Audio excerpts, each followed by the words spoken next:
Do you ever feel like nothing you do is ever quite enough? You know, like you're trapped in this relentless, almost exhausting pursuit of some elusive, flawless ideal. Yeah, that constant striving. Exactly. You keep striving, pushing, maybe you're achieving incredible things, hitting amazing milestones, but still that feeling of not really measuring up it persists. Never quite goes away. It doesn't. It's the cycle that, honestly, for so many of us, it often leads to this deep-seated stress or, pervasive anxiety, maybe even crushing disappointment, no matter how much we accomplish, right? No matter how many awards we get. Right. The external success doesn't fix the internal feeling. Precisely. So if that inner monologue, that feeling of constant pressure, if that resonates with you even just a little bit, then you are absolutely not alone. Far from it.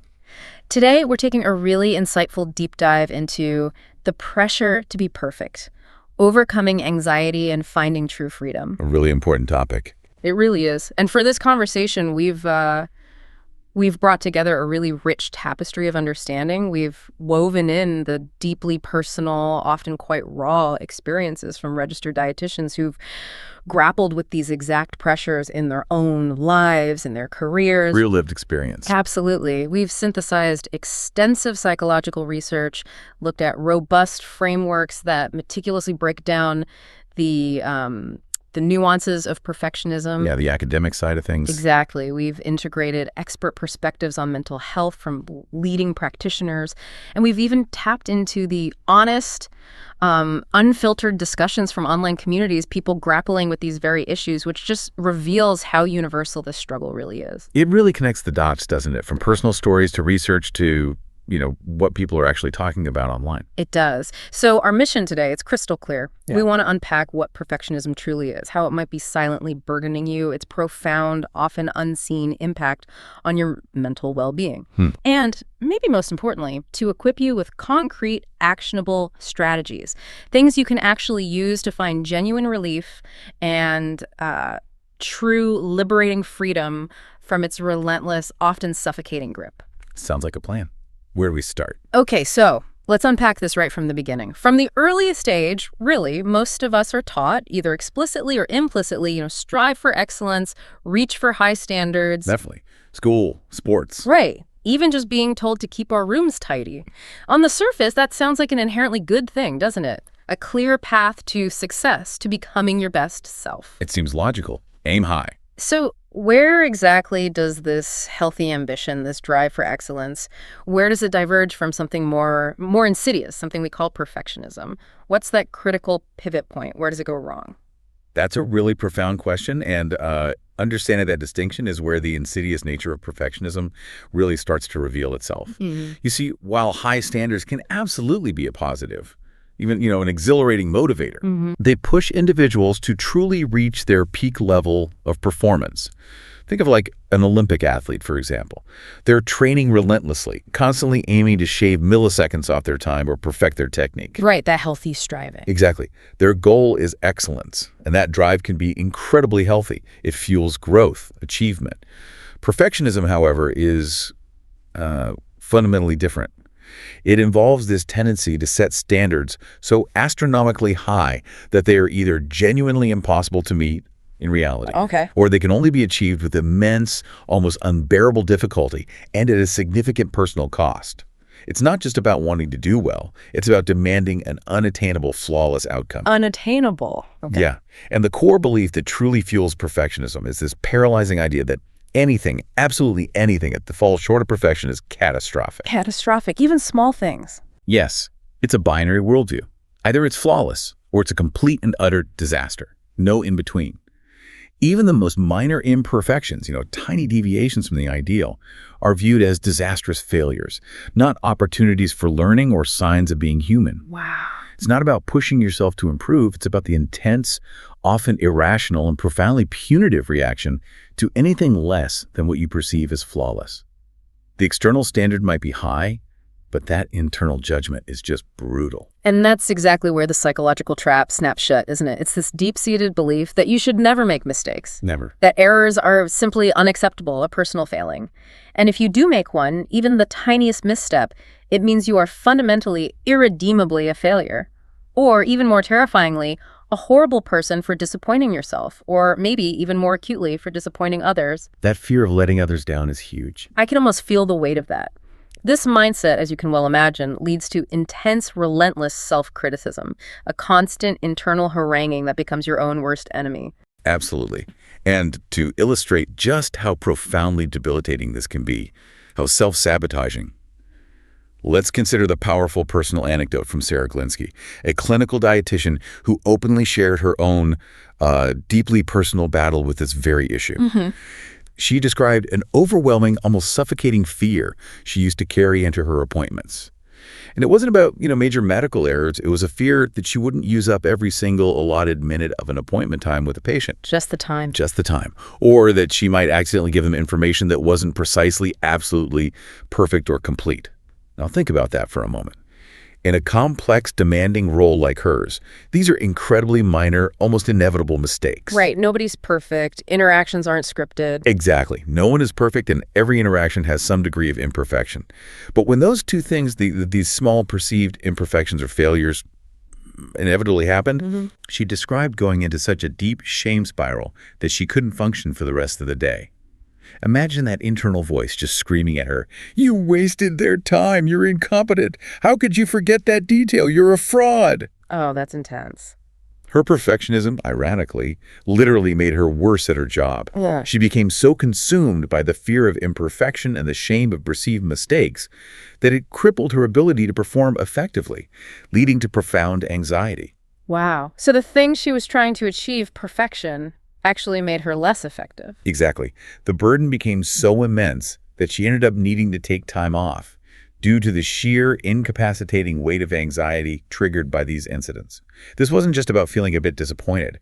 It was a profound, incapacitating emotional and physical response that hijacked her life and career. Yeah. And I think many of you listening can probably connect with that feeling in your own work or personal lives, that moment where the pressure to be perfect actually makes you self-sabotage. Right. Preventing you from starting. Or worse, making you unable to continue. Yeah. It's a cruel paradox. That story is incredibly vivid and really underscores just how deeply ingrained and destructive this pattern can become. It makes me wonder, though, how do you really know if this is your battle, It's not always as obvious as a sudden crisis, is it? No, definitely not. Sometimes it just feels like having high standards until, like you said, it slowly starts to unravel you from the inside out. What are the subtle whispers, the telltale signs that perfectionism is indeed taking root in your life? You're absolutely right. It's often the subtle creep, isn't it? An insidious whisper that kind of normalizes itself into your daily routine rather than a sudden, dramatic revelation. But there are key diagnostic questions drawn from reputable resources like Anxiety Canada and validated by personal accounts like Sarah Glinsky's that can serve as powerful tools for active self-reflection. These questions can help you honestly identify if perfectionism is indeed affecting you. So maybe ask yourself, truthfully. Okay. First, do you often find yourself having trouble consistently meeting your own incredibly high standards? And notice the word consistently. Because the perfectionistic ideal is often about constant, unwavering flawlessness, which is just unattainable for any human. Right. Second, when you are striving to meet those standards, or perhaps more painfully, when you perceive you've fallen short, do you frequently feel a cascade of negative emotions? Like, do you experience chronic frustration, a deep sense of depression, pervasive anxiety, or even sudden outbursts of anger directed at yourself or the situation? That emotional fallout. Exactly. Third, and this is a crucial external indicator, have others in your life, your closest friends, your family members, your colleagues, maybe even your mentors, ever gently, or perhaps not so gently, express that your standards seem excessively high, maybe even rigid or unrealistic. That outside perspective. Sometimes those closest to us see patterns before we do. And finally, perhaps most tellingly, and this is where it really hits home, do your high standards disrupt or actively interfere with critical, fundamental areas of your life? Like what specifically? Well, we're talking about your work performance, your academic pursuits, the quality of your relationships, or even just your overall enjoyment of daily life. Okay. Let's get really specific with those disruptions, because this is where the theoretical becomes deeply personal. This interference could manifest as struggling to meet deadlines because you simply can't bring yourself to submit anything until it's absolutely perfect, endlessly tweaking. Yeah, I could see that. Or Ironically, it could be the sheer difficulty of finishing tasks altogether, because the perfect becomes the debilitating enemy of the done. Right, paralysis. Exactly. You might find yourself unable to delegate or trust others with responsibilities because in your mind, no one else can do it exactly right to your exacting specifications. Oh, yeah, that control element. Or perhaps you've noticed a pervasive reluctance to do anything spontaneously, to just go with the flow because it can't be perfectly planned, meticulously organized, and flawlessly executed. And I think it has to be just so. Just so. If you find yourself nodding yes to any of these questions, even just one, it serves as a strong, clear indicator that you may indeed be struggling with the often invisible burden of perfectionism. It's really a call to honest self-assessment. That's a truly insightful framework for self-reflection. And here's where it gets really interesting, maybe even a bit unsettling for some of us listening. Perfectionism isn't just about what you do, right? Or how you perform or the tasks you complete.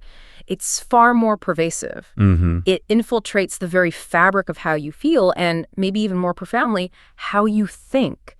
It's not merely a behavior, it's like a comprehensive takeover, touching every part of your internal world, coloring your perceptions, shaping your emotions. So what does this internal infiltration actually look like? You've perfectly captured the essence of it. It's a total internal landscape shift. Yeah. The feelings commonly associated with perfectionism are often chronic and debilitating, creating this persistent undercurrent of distress. We see deep, pervasive depression, a chronic sense of frustration that just won't lift. That sounds exhausting. It is. Intense, gnawing anxiety that feels like it's always just beneath the surface, and even sudden, often explosive, outbursts of anger. And these feelings don't just appear randomly, they surge, especially when individuals relentlessly criticize themselves for not meeting those impossible standards, even after pouring in significant effort, blood, sweat, and tears. Right. It's a continuous punishing loop of self-judgment, leaving you emotionally exhausted. And the thinking patterns. How does it mess with our thoughts? The thinking patterns. These are particularly insidious because they often profoundly distort reality. One of the most prevalent is black and white thinking. All or nothing. Exactly. This is where you see the world and yourself in absolute terms, no middle ground. You might tell yourself anything less than perfection is an utter, undeniable failure. There's no good enough, no progress, just success or abysmal failure. Wow. Or, if I need help from others, it undeniably means I am weak or fundamentally incapable, completely negating any collaborative spirit or just the basic human need for support. It's a rigid, unyielding mental framework. That sounds incredibly limiting. It is. And closely linked to this, often escalating the emotional impact, is catastrophic thinking. Okay, what's that? Here, your mind leaps to the absolute worst possible outcome for any perceived mistake or imperfection, blowing it completely out of proportion. You might hear thoughts like, if I make even a minor mistake in front of my coworkers during this presentation, I won't be able to survive the humiliation. My career will be over. Just from one mistake. Just from one perceived mistake. Or, I simply cannot handle having someone be upset with me. It would be devastating, proof that I'm unlovable. The perceived negative outcome isn't just bad, it's utterly ruinous in your mind. Okay, that's extreme. Then we frequently observe probability overestimation. This is where perfectionists consistently and frankly irrationally overestimate the likelihood of negative outcomes occurring, even when evidence suggests otherwise. So expecting the worst, basically. Exactly. For instance, you might think, although I spent all night preparing for this presentation, meticulously crafting every slide, I know with absolute certainty that I won't do well. I'll stumble, and it'll be a disaster. Even after all that prep. Even then.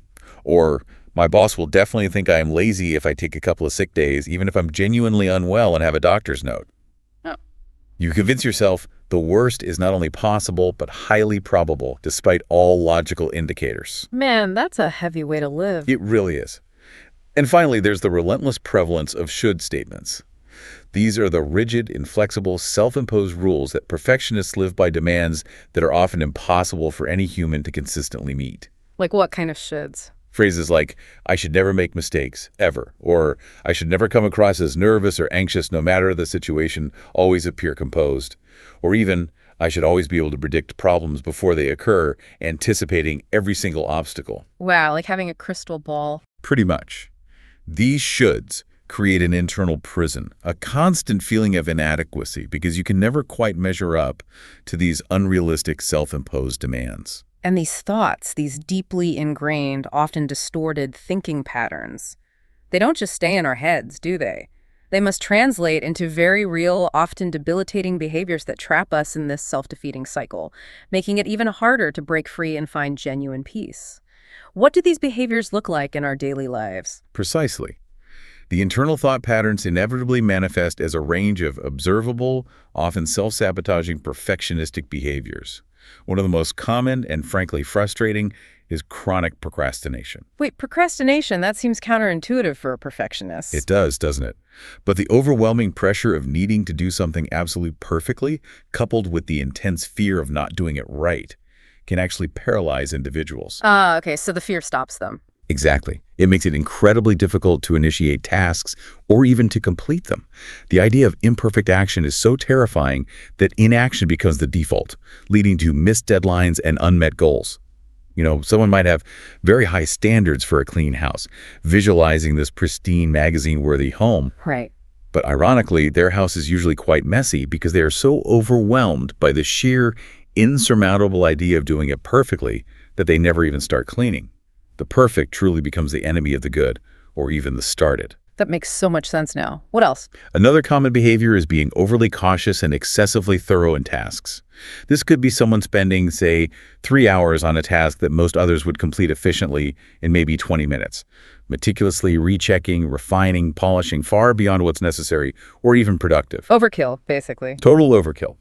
This extends to excessive checking, like spending 30 minutes meticulously looking over a brief 2-sentence email to a boss for possible spelling mistakes, rereading it 10 times. 30 minutes for an email. Wow. Or constantly trying to improve things by redoing them multiple times to achieve some elusive perfect state, like rewriting a work document repeatedly, even when it's already perfectly acceptable. The endless tweaking loop. Exactly. You might also find yourself agonizing over minor details, even trivial decisions, to the point of complete decision paralysis. Think about spending half an hour stressing over what movie to rent on a Friday night or what to order from a restaurant menu because you feel you have to make the perfect choice. Oh, I've done that with menus. Right. Or you might create excessively elaborate to-do lists for even most mundane daily activities, with precise times for waking up, brushing teeth, showering, every moment rigidly structured, leaving absolutely no room for spontaneity or human flexibility. Living life by a spreadsheet. Pretty much. And a particularly self-limiting and pervasive behavior is actively avoiding trying new things or taking risks due to an intense, paralyzing fear of making mistakes, of failing, or of appearing anything less than perfectly competent. So it holds you back from growth. Absolutely. It can prevent personal growth, stifle creativity, and close off countless opportunities.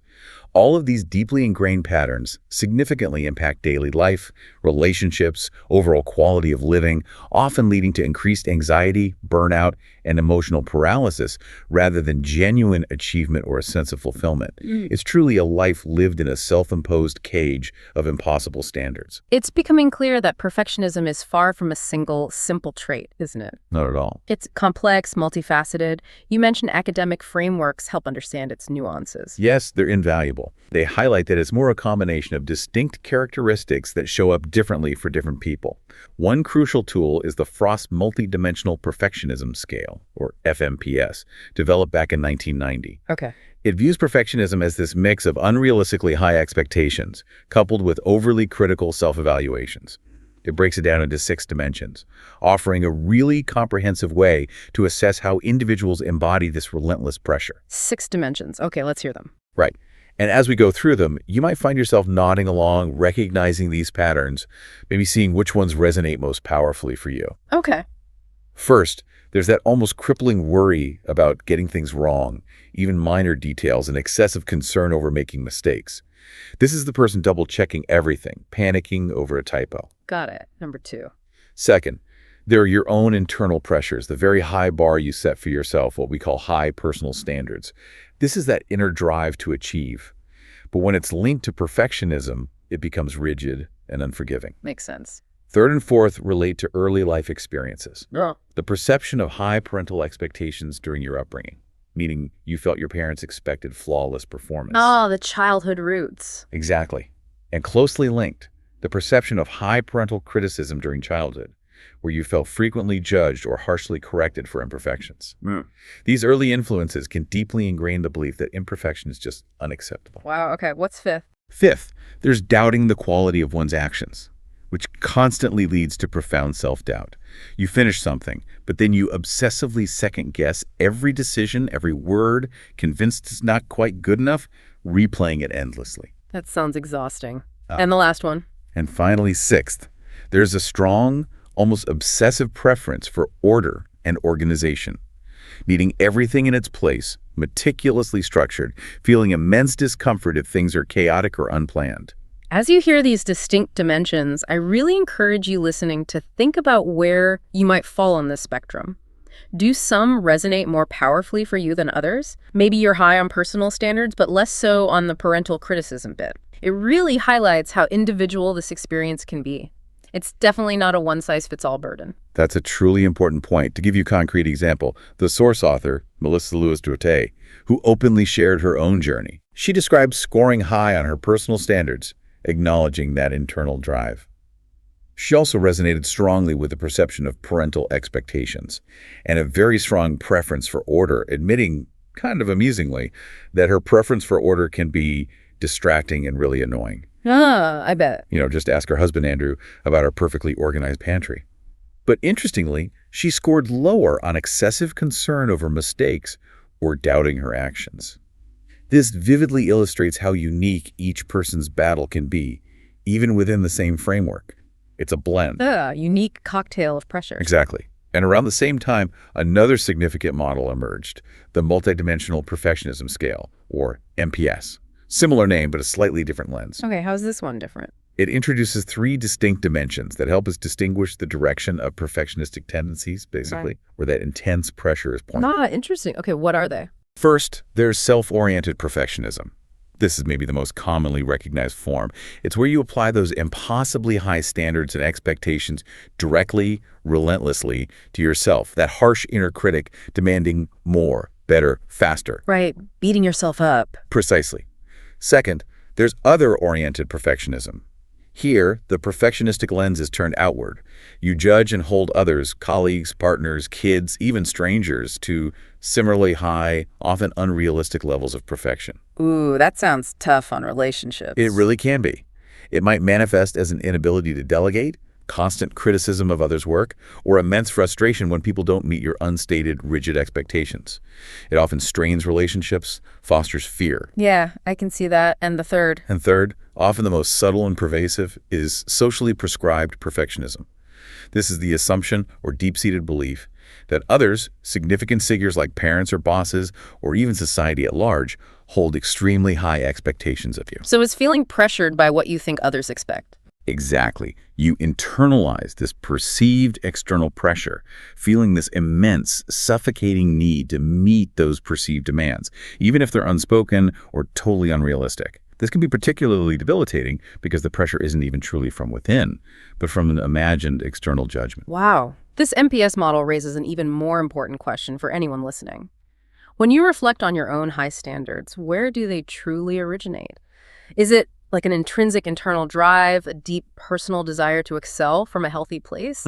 Or is it an overwhelming, often suffocating external pressure you've internalized, maybe from people around you, parents, work culture, or even just those pervasive societal messages about what it means to be successful or a good parent or look a certain way? Yeah. Understanding that origin feels like a crucial distinction because it must inform how you might begin to dismantle that pressure. It truly is. The source author, for instance, primarily experiences self-oriented perfectionism, often to her own detriment, leading to harsh self-criticism. She openly acknowledges that when these self-imposed expectations become impossible, she's overly harsh with herself, trapped in that negative internal monologue. Right. But the insidious impact of socially prescribed ideals is equally, if not more, profound and widespread. Think about the societal image of a perfect parent. Oh, yeah, that one's huge. Right. Effortlessly balancing a demanding career, nurturing emotionally intelligent kids, spotless home, self-care, vibrant social life. It's impossible. Really? Or consider the unrealistic body image standards constantly reinforced through media, social channels. These aren't just external pressures anymore. They become deeply ingrained, damaging internal dialogues, fueling that relentless should voice, even when these ideals are widely unattainable and inherently unhealthy for most people. So we absorb them and turn them on ourselves. Exactly. The pressure isn't just internal. It's often a direct reflection of external forces and cultural narratives we've unconsciously absorbed and then turned inward. It's a heavy, heavy mantle to bear. And when you connect these high levels, particularly the socially prescribed and self-oriented ones, to real-world consequences, what do we see? We see truly severe outcomes. One striking example is parental burnout.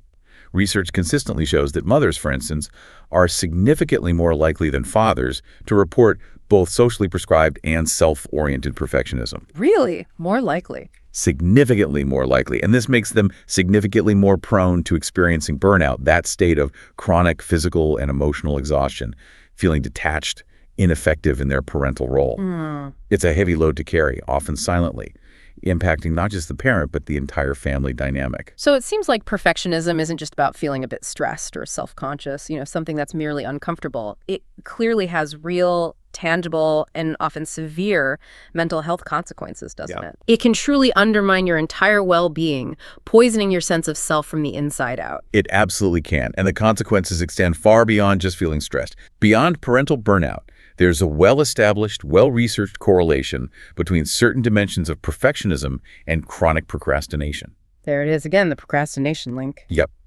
The sheer fear of not being perfect, of failing to meet an impossible standard, can paralyze action entirely. The internal bar is so high that inaction feels safer than flawed action. Okay, but it goes deeper than that, right? Much, much deeper. Certain dimensions of perfectionism are directly and strongly correlated with a wide range of serious psychopathological symptoms.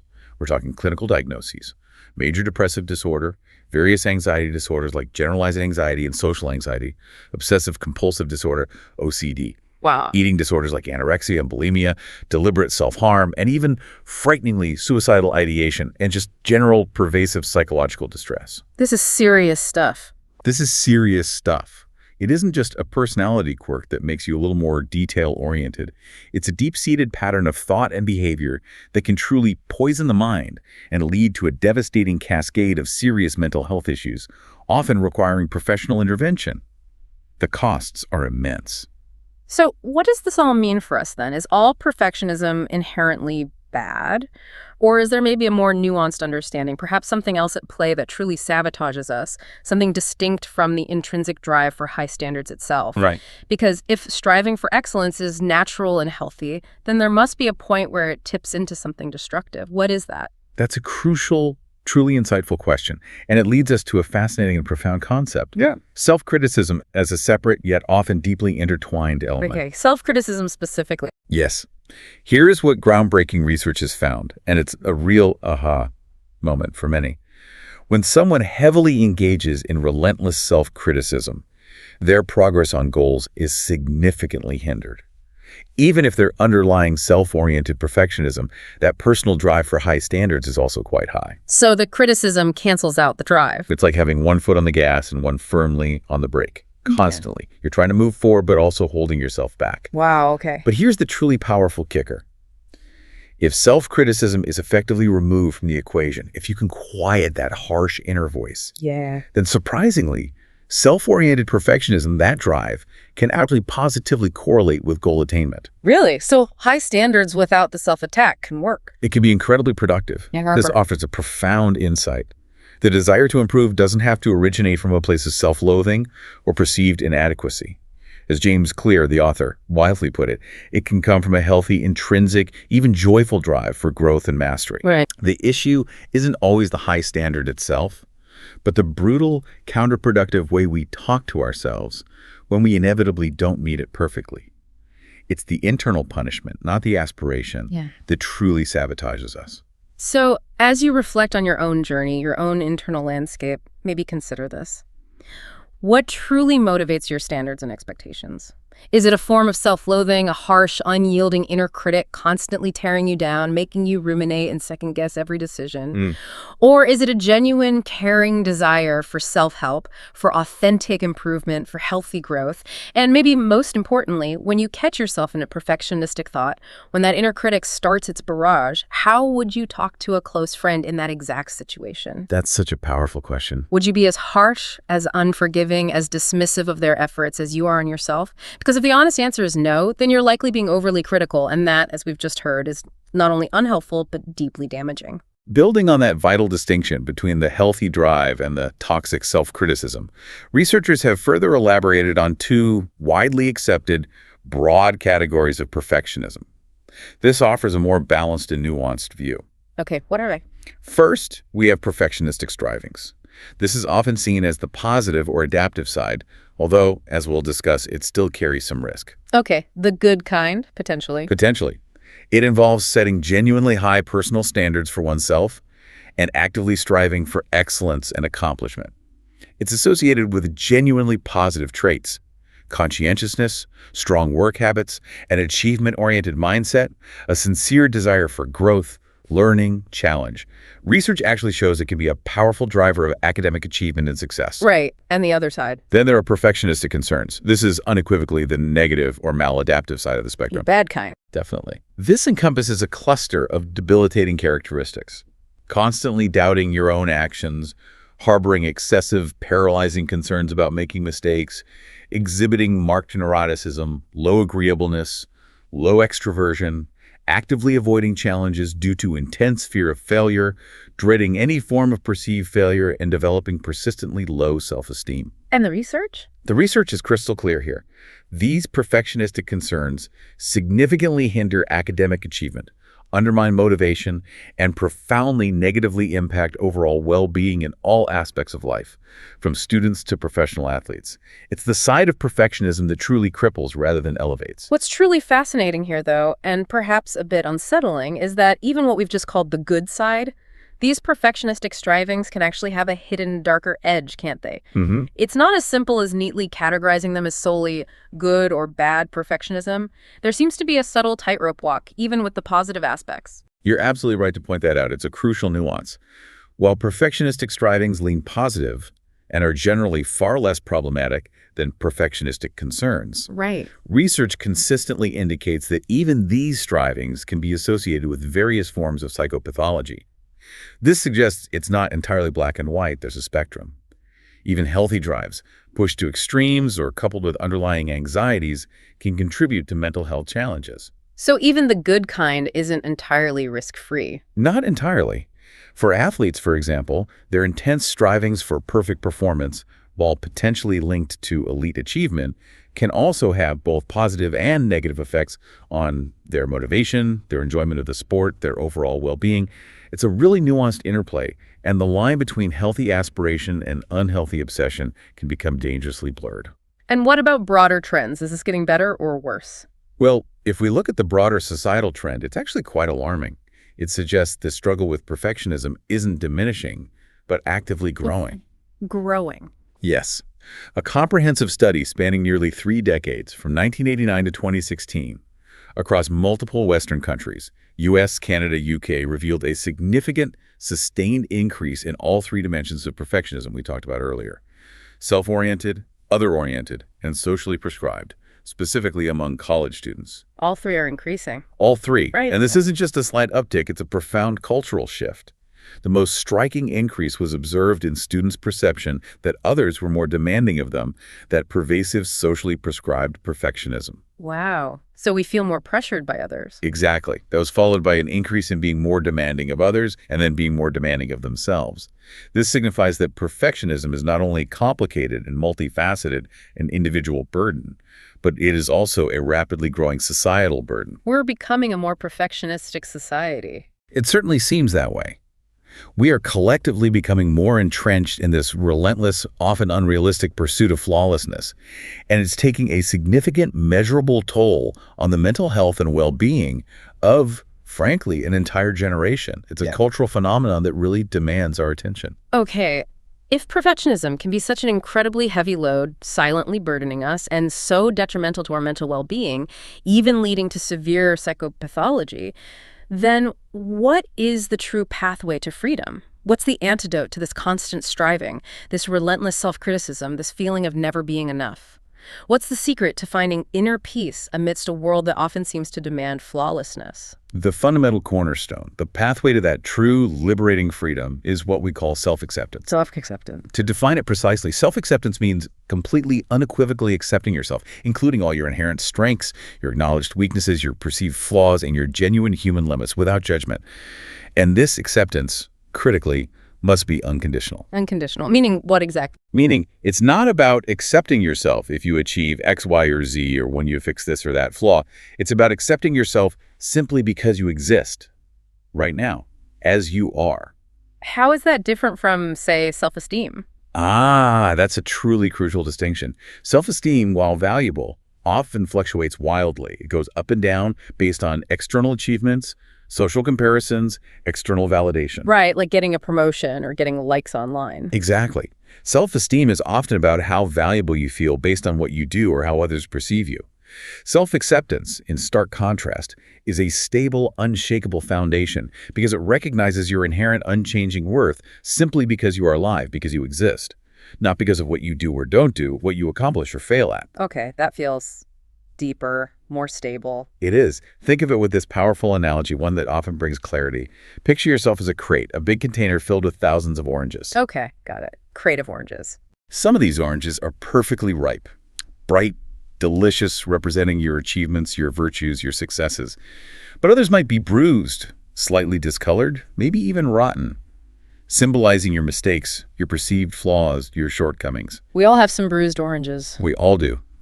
Self-acceptance means you can look at those damaged oranges, acknowledge them for what they are, without writing off the entire crate, without concluding that the entire crate, which is you, is worthless, or fundamentally flawed, or beyond repair. You see the imperfections without invalidating your inherent worth as a whole. It's about unconditional regard for your entire being, bruises and all. So if I'm hearing you correctly, it's not about loving every single flaw or being happy about your imperfections or celebrating your shortcomings necessarily. No, not necessarily. It's fundamentally about acknowledging and accepting that they exist, that they are simply a part of your whole, complex, ever-evolving self. It sounds like a truly profound and liberating shift from how many of us have been taught to think. Exactly. It's about acknowledging reality without attaching a value judgment to your inherent being. You don't have to like every aspect of yourself, but you accept that it is. Yeah. And this unconditional self-acceptance creates immense psychological freedom. How so? Because your inherent value, your deep worth, exists right now in this very moment. It doesn't need to be earned. It doesn't wait for you to achieve something impressive or flawlessly execute a task or receive external praise. It connects you to your deepest energy and soul, transcending superficial stuff like appearance, possessions, or social standing. It's an anchoring in your core identity. Okay, but what about improvement? Does accepting flaws mean you just stop trying? That's the big myth. That's the fear that keeps people stuck. That self-acceptance means stopping personal growth, becoming lazy, complacent, or letting yourself go. Right, the fear of complacency. It couldn't be further from the truth. In fact, self-acceptance provides the essential psychological safety and the strong, stable foundation needed for real, authentic, and sustainable growth to happen naturally and even joyfully. As one expert beautifully puts it, lasting change is far more likely to happen and persist in a climate of love and understanding towards oneself, rather than in an environment of harsh criticism and self-loathing. So acceptance enables growth, it doesn't prevent it. Precisely. It's not the end of positive change, it's the beginning of genuine, lasting transformation rooted in compassion. That's a huge reframe. It is. And a vital part of cultivating this deep self-acceptance is learning to effectively separate yourself from your behavior. Okay, tell me more about that. This is a powerful cognitive reframe. The core principle is people are not their behaviors.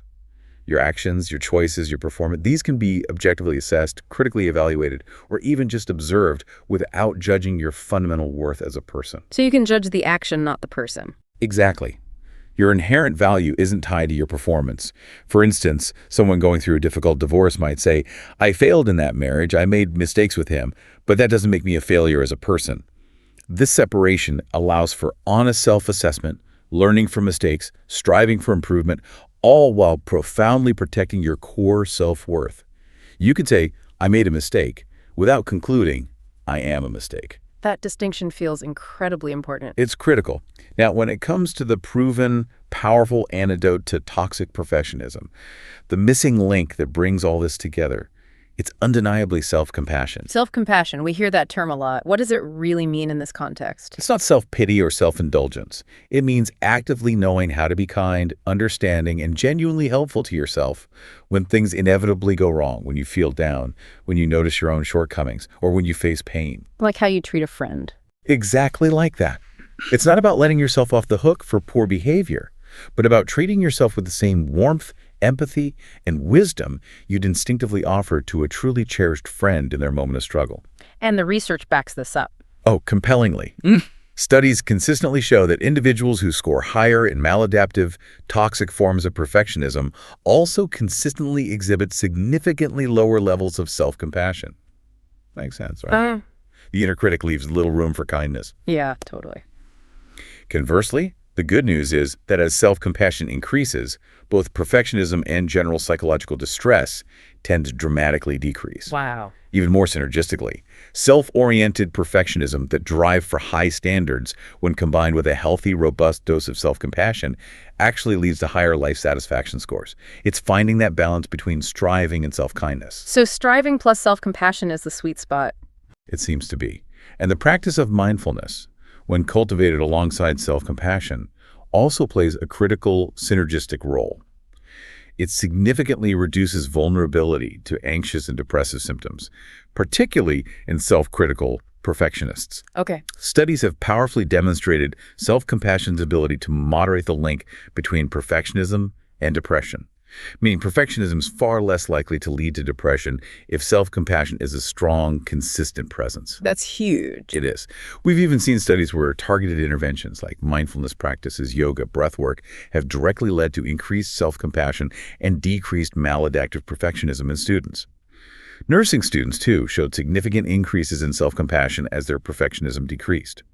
The evidence is consistent, compelling, and points to a clear path forward. If we connect this to the bigger picture, it sounds like this isn't just a cognitive shift. It's truly about learning to silence that relentless inner mean girl or that harsh critic that so many of us carry around sometimes for decades, and actively replacing that damaging voice with one of warmth, understanding, and unconditional support. It feels like a profound internal reparenting, offering yourself the compassion you might have missed or denied yourself for so long. It is, profoundly so. Self-compassion means accepting our imperfections or perceived failings without being overly critical or punitive. It means recognizing our own shortcomings, our moments of struggle, our inherent humanness, not as a sign of personal failing, but as a normal and universally shared part of the human experience. We all mess up. Every single person makes mistakes, experiences setbacks, has flaws. Self-compassion also involves holding our perfectionistic expectations, those relentless shoulds, in mindful awareness, observing them without judgment, understanding their source, gently letting go of their rigid grip. Fundamentally, it's about talking to yourself in your thoughts and words, exactly like you would talk to a truly cherished friend who is struggling. Not like an enemy who constantly judges, punishes, and demands the impossible. It's extending the kindness, patience, and understanding we so readily offer to others. Finally, profoundly and consistently inward to ourselves. This is where true freedom really begins. Self-acceptance and self-compassion sound not just wonderful in theory, but deeply, vitally necessary for our well-being.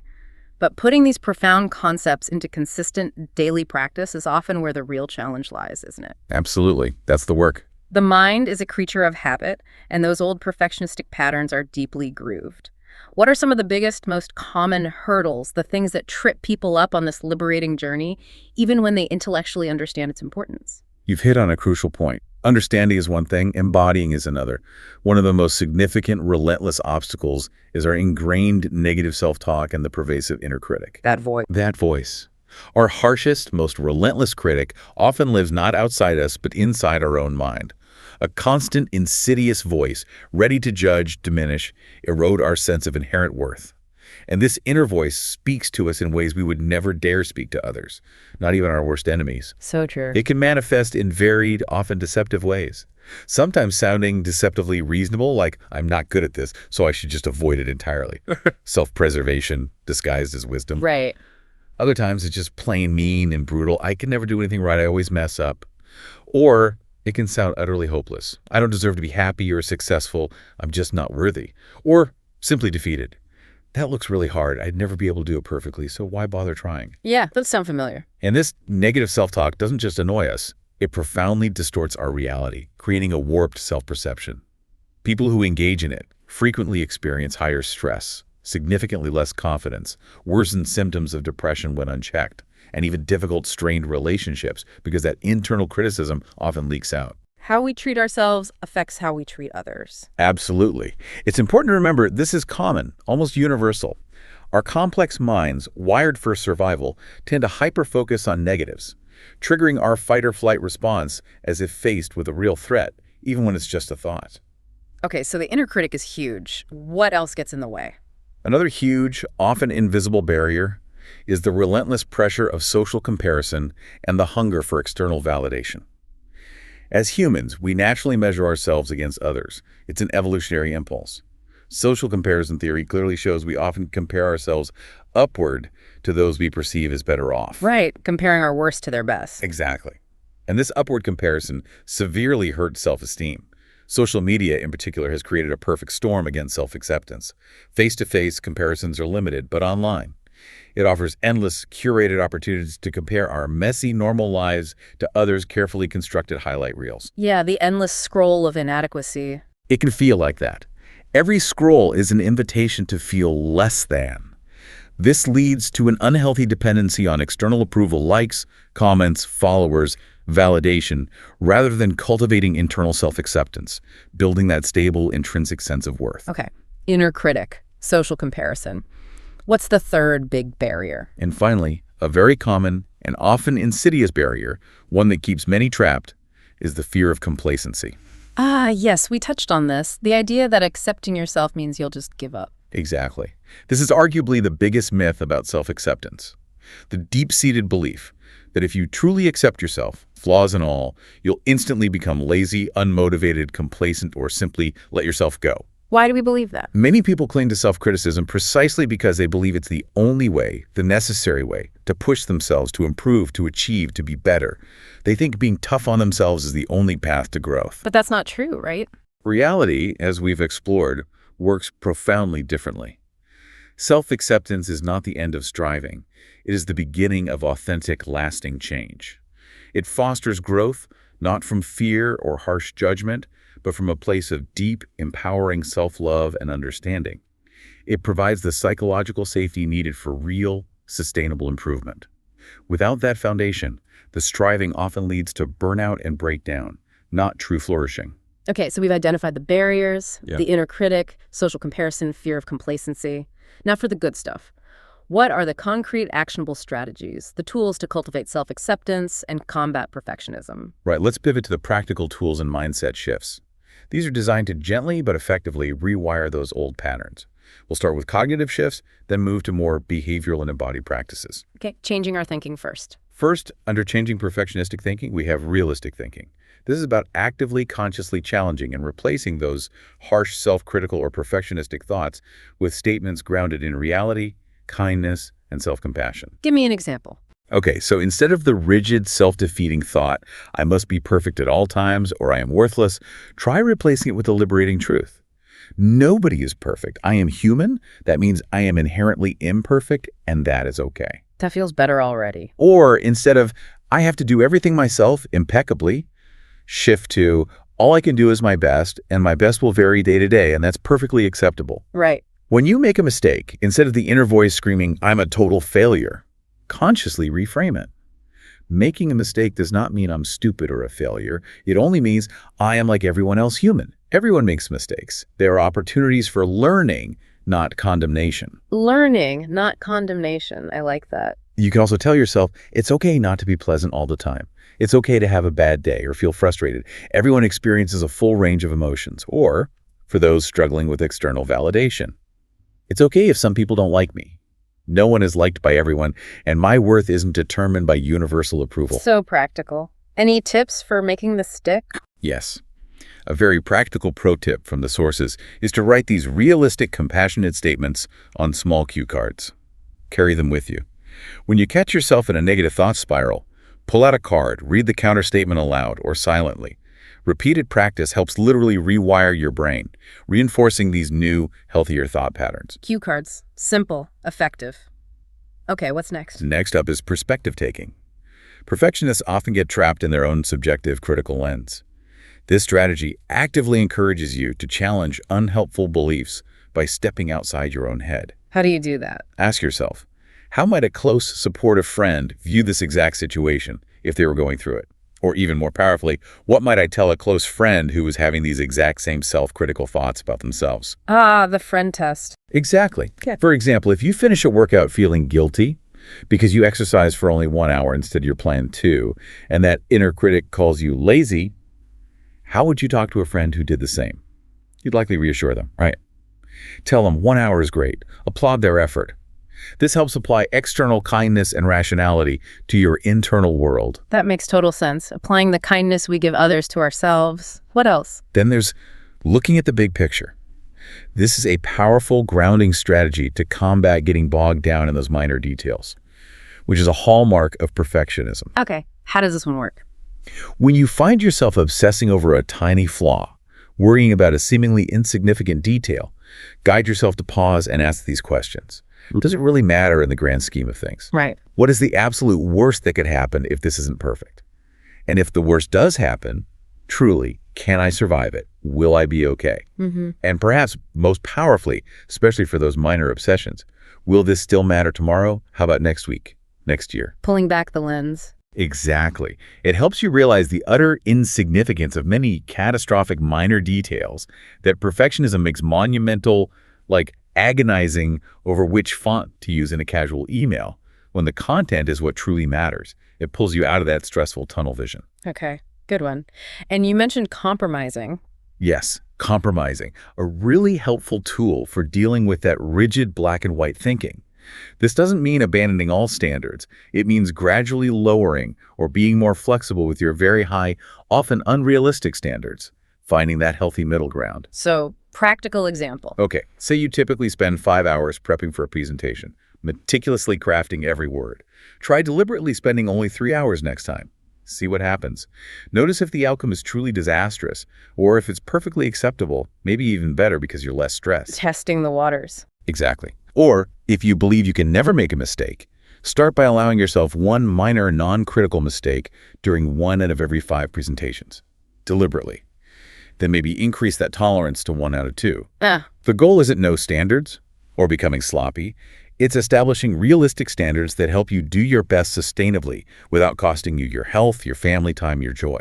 Finding freedom within competence. I like that. Okay, so those are thinking strategies. What about changing the behaviors? Right. Now let's talk about actively changing perfectionistic behaviors through a powerful technique called exposure practice. Exposure, like facing your fears. Exactly like that. Think of it metaphorically. Having a problem with perfectionism, especially that fear of mistakes or being seen as imperfect, is a lot like having a phobia of those things. Okay. And the most effective, evidence-based way to overcome phobias is through gradual, consistent exposure to the feared object or situation.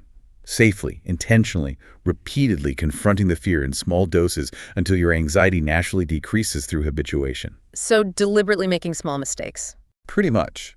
The core idea is to gradually and purposely make small mistakes and consciously come across as imperfect in controlled situations.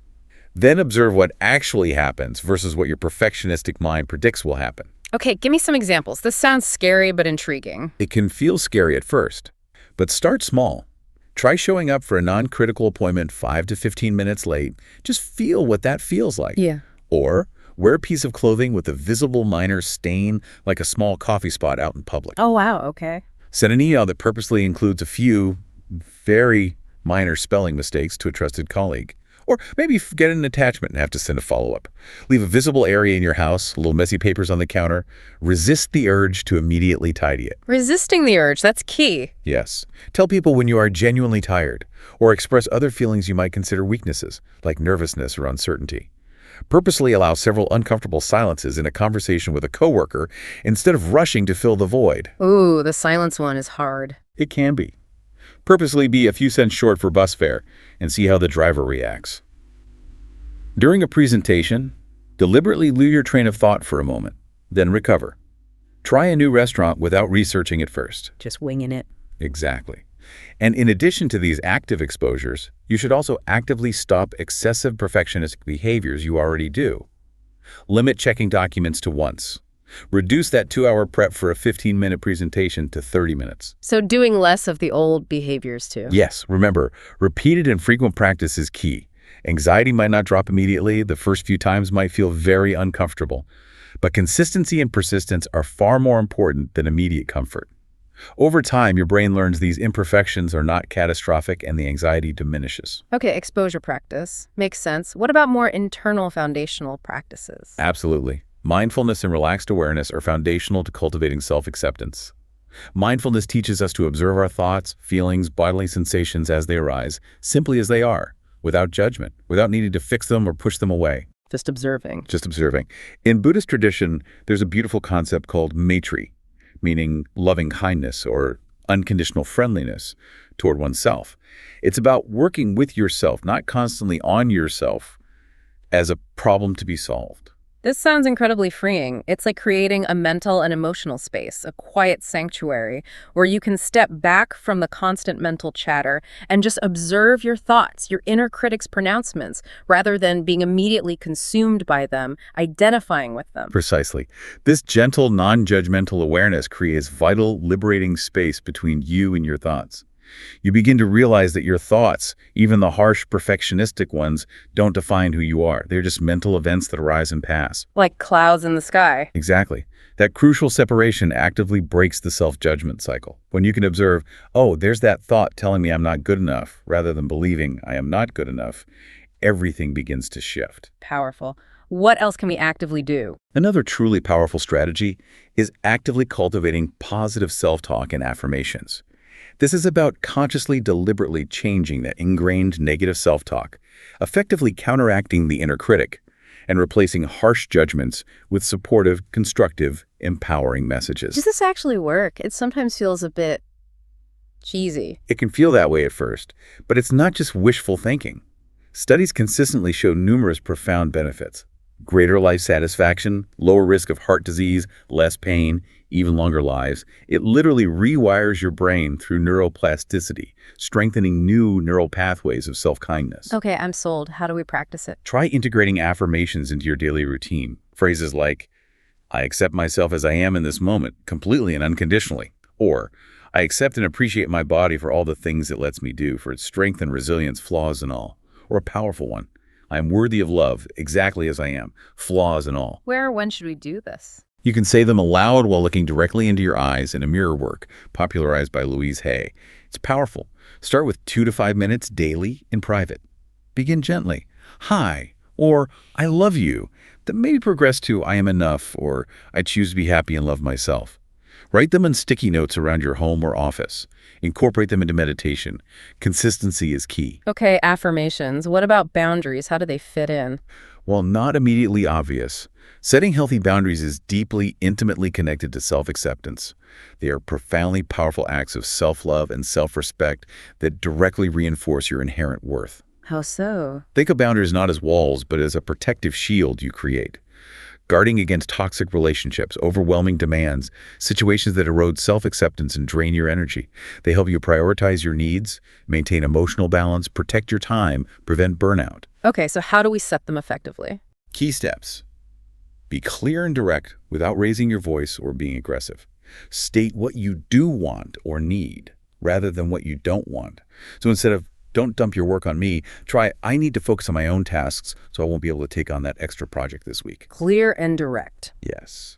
And crucially, be prepared to consciously accept any uncomfortable feelings like guilt or shame that might arise when you start asserting your needs. These feelings are normal, especially if you're new to it, but don't let them deter you from protecting your well-being and affirming your self-worth.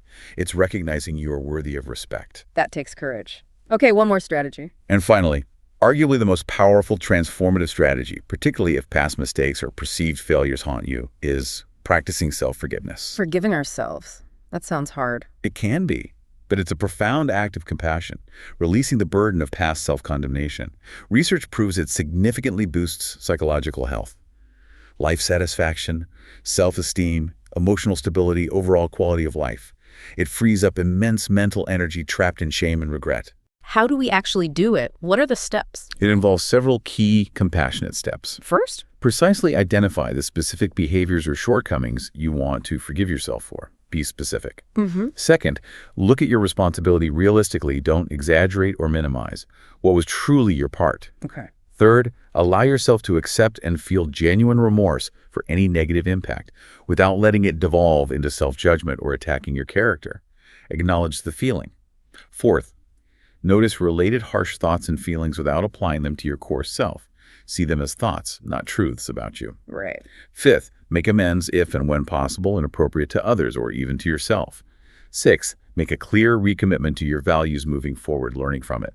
Seventh, nurture self-compassion throughout this entire process, tender, firm kindness, not tough love.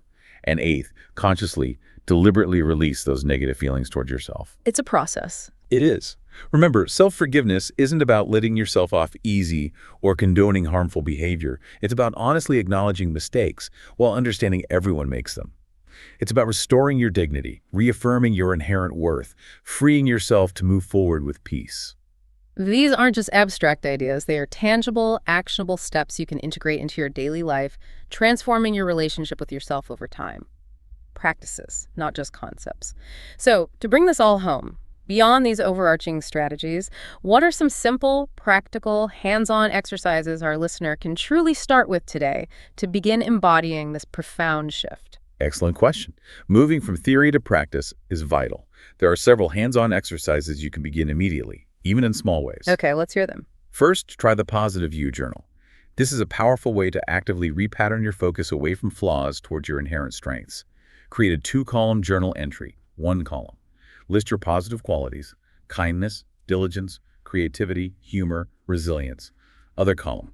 Specific, concrete examples from your day or week demonstrating these traits. So finding evidence for the good stuff. Exactly. Every day, commit to writing down at least 3 specific actions you took that highlight your positive attributes.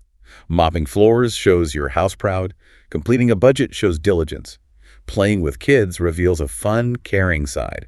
This consistent practice actively shifts your focus, gathering tangible evidence of your positive self, countering negative self-talk. I like that evidence-based positivity. Okay, next. Second, practice mirror work and self-affirmation. Louise Hay's technique. Simple, yet profoundly effective. Look directly into your own eyes in a mirror and speak positive affirmations aloud. The reflection helps reveal your feelings about yourself, showing where resistance or openness lies. It sounds intense but powerful. It can be. It might feel awkward or silly at first, but stick with it. Start with just 2 to 5 minutes daily in private. Begin gently. Hi, or I love you, spoken sincerely. As you get comfortable, progress. I am enough. Or I choose to be happy and love myself completely, right now, exactly as I am. It bypasses the critical mind, speaks directly to your subconscious. Okay, mirror work. What else? Third is loving kindness meditation, or LKM. An ancient Buddhist practice cultivating profound compassion for yourself and others. Find a comfortable position, eyes closed, ground yourself in your breath. Then, silently or softly aloud, repeat words like these, really feeling the sentiment. May I be happy. May I be well. May I be safe. May I be kind toward my suffering. Allow yourself to absorb these wishes. Just repeating those phrases. Yes, and feeling them. Research consistently confirms LKM effectively reduces self-criticism, quiets the inner critic, fostering deep inner peace and acceptance. Loving kindness meditation. Got it. One more. And finally, a daily practice of gratitude and reflection. Simple yet profound. It actively shifts your focus from what you perceive you lack or what's imperfect to what you genuinely have and appreciate about yourself and your life. Focusing on the good. Yes. It significantly boosts self-acceptance and well-being. Each morning or evening, write down at least 3 things you genuinely appreciate about yourself. Maybe your resilience, sense of humor, effort that day, just your willingness to show up. Consciously celebrate small wins, notice progress, however incremental, instead of fixating solely on distant, perfect end goals. This consistent appreciation builds natural, intrinsic valuing of who you are, countering negative self-talk and the chase for external perfection. These aren't just abstract ideas. They are tangible, actionable steps you can integrate into your daily life, transforming your relationship with yourself, shifting it from constant struggle and judgment to deep self-compassion and acceptance over time. And what's truly fascinating here, what brings all of this to life, is how these profound psychological concepts and practical exercises truly translate into tangible, life-changing results in the real world. The stories of people who have walked this path are not just inspiring, they are powerful testaments to its efficacy. They truly are. We see these transformations in countless contexts, illustrating the universal power of self-acceptance. Consider therapy and recovery. We know of a powerful case study, a 20-year-old female college student. Her debilitating stress from academic perfectionism significantly reduced after therapy focused on self-acceptance. She learned not just to identify strengths, but to internalize that everyone makes mistakes, and hers didn't define her worth. Wow. Similarly, a recovering addict shared their profound shift from seeing themselves in their darkest moments as just a collection of flaws, fundamentally broken, unworthy, to someone deserving of care and understanding. This transformation was fueled by actively challenging negative beliefs through therapy and self-compassion practices. It's the lifeblood of their sustained healing. Incredible changes. What about in relationships or work? We see incredible changes there too. We hear reflections, like one individual who shared, "When I finally learned to accept myself deeply and truly, I became so much more authentic in all my relationships. I realized I had nothing left to hide, no perfect facade to maintain." This authenticity, born of self-acceptance, led to deeper, more genuine, fulfilling connections. That makes sense. Less performance, more realness. Exactly. At work, we've seen countless examples of individuals once crippled by the fear of failure or imperfection. Now, they describe seeing setbacks not as proof of inadequacy, but as invaluable opportunities to learn, adapt, grow. This new resilient outlook didn't just reduce stress, it opened doors they never imagined possible, allowing them to take risks and innovate. So acceptance fueled their careers, ironically. In a way, yes. And in individual personal growth journeys, we hear powerful realizations. One therapist shared their journey of accepting their own intensity and drive. Instead of fighting it or judging it as too much, they learned to accept it, understand it, manage it sustainably. Acceptance became a foundation for continuous, healthy improvement, not burnout. Learning to work with yourself. Precisely. Another person, overcoming perfectionism, had the powerful realization. Self-compassion can be a lot more helpful than self-criticism when it comes to actually getting stuff done. A light bulb moment, the harsh critic they thought drove them was actually holding them back. These aren't just isolated anecdotes. They are profound, real-life testaments to the transformative power of embracing self-acceptance day by day. These stories aren't just inspiring anecdotes. They are powerful living testaments that this journey from the relentless pursuit of perfection to genuine, peaceful self-acceptance is not only possible, but the profound freedom you seek is truly, tangibly within reach. It's a journey from constant striving and self-condemnation to a liberating sense of inner peace and acceptance. To reiterate the overarching, pivotal message from this deep dive, self-acceptance isn't some static destination you miraculously arrive at perfectly one day. Right, it's ongoing. Instead, it is a continuous, transformative journey, a daily practice, an ongoing evolution of understanding and kindness towards yourself. It is fundamental, absolutely foundational to your enduring well-being. And again, to stress that crucial distinction, it is profoundly different from self-esteem. Self-esteem fluctuates with external achievements, comparisons. Up and down. While self-acceptance is stable, unconditional, deeply rooted in your inherent worth simply because you exist, because you are human. Crucially, and contrary to that pervasive, often paralyzing fear, true self-acceptance does not lead to complacency, laziness, or lack of motivation. Quite the opposite. It enables growth? Yes, it powerfully enables genuine growth and truly meaningful change, but from a place of inner strength, self-love, resilience, rather than fear, harsh judgment, or constant striving for an impossible ideal. Remember the core strategies, the powerful tools for navigating this journey: mindful awareness, positive self-talk, healthy boundaries, and the truly liberating act of self-forgiveness. These are your compass, your map, your inner well of strength. So what does all of this mean for you as you move forward from this deep dive? As you navigate your days, constantly striving, sometimes burdened by that relentless inner voice whispering, "Not enough," consider this profound choice. Will you continue to judge yourself harshly, to punish yourself for every perceived imperfection, endlessly chasing an ever-elusive, flawless ideal that brings only anxiety, exhaustion, and chronic disappointment? Or will you bravely choose a different path? Will you choose to welcome who you truly are, embracing your whole, perfectly imperfect self with all your strengths, your weaknesses, your triumphs, and your genuine human flaws? The path of self-acceptance doesn't just offer temporary relief from anxiety and stress. It gives you something infinitely more precious and enduring. It gives you an inner peace that stays steady, unshakable, a deep well of resilience no matter what external challenges or perceived imperfections life inevitably throws your way. That gift, that profound and liberating freedom, truly awaits anyone brave enough to look in the mirror, deep into their own eyes, and genuinely say with warmth and conviction, "I accept all of me."